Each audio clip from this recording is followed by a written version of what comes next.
Ситуация в Ингушетии частично существует отдельно, да, а частично не существует отдельно от общекавказской.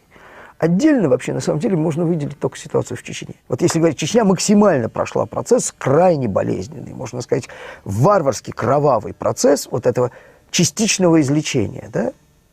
И можно как угодно относиться к Рамзану Кадырову, но надо признать одну вещь, да. У Рамзана есть то преимущество. Он человек лояльный России, в силу разных многочисленных всяких причин, и при этом он не является российским ставленником, российской марионеткой. Никто не скажет, что Рамзан – это человек, которого там Россия поставила, и она им вертит. В этом его колоссальное преимущество. Вот Российская империя умела таким образом выстраивать политику. Я не могу сказать, что эта ситуация во всех смыслах идеальная, она далеко не идеальная, но на самом деле это вот про то. Значит, что касается Ингушетии, это совершенно обратный пример.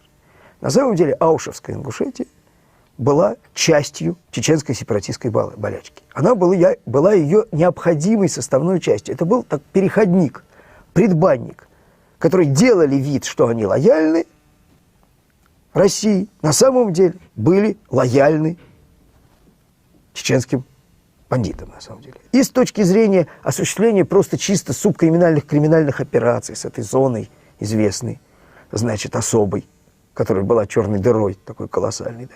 И с точки зрения военной инфраструктуры, с точки зрения политической. Да. И когда из Чечни в значительной степени этих людей, ну, либо их, грубо говоря, перевербовали, и либо их выдавили, но она стала более или менее умиротворенной, естественно, все это пошло за границей. Мы видим Дагестан, мы видим Карачаево-Черкесию, мы видим Кабардино-Балкарию, но больше всего мы видим Ингушетию, где вся почва просто унавожено. Это такой чернозем, просто бандитско-сепаратистский чернозем. Там и люди, и структуры, и кланы, и деньги, которые там проходят, привыкли к тому, что это такая офшорка, что там можно то, что нельзя в других местах. Можно опять же, сколько угодно ругать Зязикова, наверное, это была не самая изящная политика.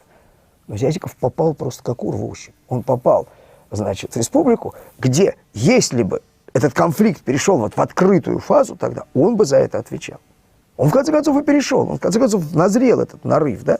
И вот сейчас, значит, с Евхуровым, которому я не видел людей, которые легально и открыто высказывали претензии к Евхурову. Он вообще, Юра Евхуров, я его просто очень хорошо знаю. Вот. Блестящий офицер ВДВ.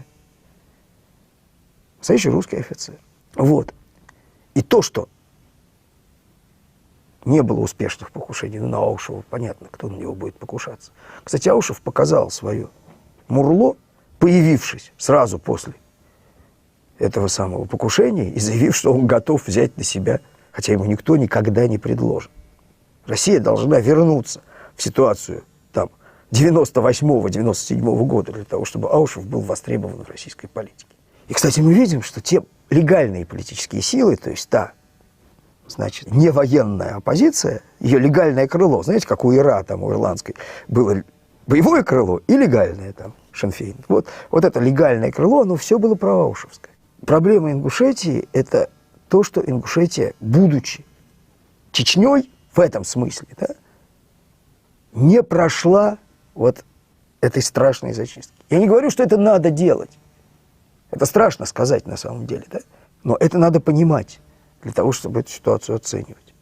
Вот. Я думаю, что, я надеюсь, что и Россия сейчас, и Кавказ, в первую очередь российское государство, институционально находится в такой стадии, когда оно может все-таки решать вопросы и другими средствами. Хотя кризис, он накладывает отпечаток колоссальный на все кавказские вещи. Надо понять одну вещь. Кавказ и умиротворение на Кавказе впервые более или менее было достигнуто, в общем, в советский период.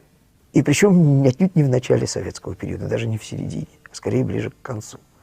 Оно было, в общем-то, следствием социализма. Кавказ можно лечить только социализмом, патернализмом. Да? То есть нужно давать людям работу, нужно рыночным путем сделать это на Кавказе быстро и с результатами, которые удовлетворят цивилизованного зрителя, невозможно. Что, когда я говорю о социализме, я имею в виду не рыночный путь социальной поддержки, в том числе, в первую очередь, не просто социальной поддержки, там пенсии раздавать, там трансферты делить, это как раз и есть главная проблема Кавказа, что единственный реальный бизнес там – это дележ федеральных трансфертов криминальным путем. А развивать там промышленность.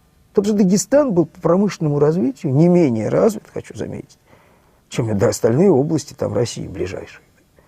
Там все умерло практически. Людям нужно давать работу и перспективу. И, кстати, присутствие там русского элемента, русскоязычного, в широком смысле слова, оно непосредственно связано с развитием, с наличием обрабатывающей промышленности, в том числе, и всего, что ее обслуживает. Какой-то науки, какой-то культуры, да, и так далее. Да. Там нечего делать русским, потому что для них нет работы. Кстати, это вообще касается очень многих регионов в постсоветском пространстве, что за вот этой оттоком оттуда русского населения, насильственным или стихийным, да, стояла совершенно конкретная материальная экономическая база. Это дикая деградация экономики, при которых русские оказались невостребованы. То бишь, считай, специалисты. Я не говорю, что среди местного населения не было специалистов. Они были и есть, и будут. Но когда нужны специалисты, когда нужно работать, там никто не смотрит, какого цвета и так далее. Поэтому, в принципе, вот такая программа социально-экономического возрождения Кавказа и есть способ его умиротворения. Программа бюджетная, а исключительно государственная. И она более чем себя окупит.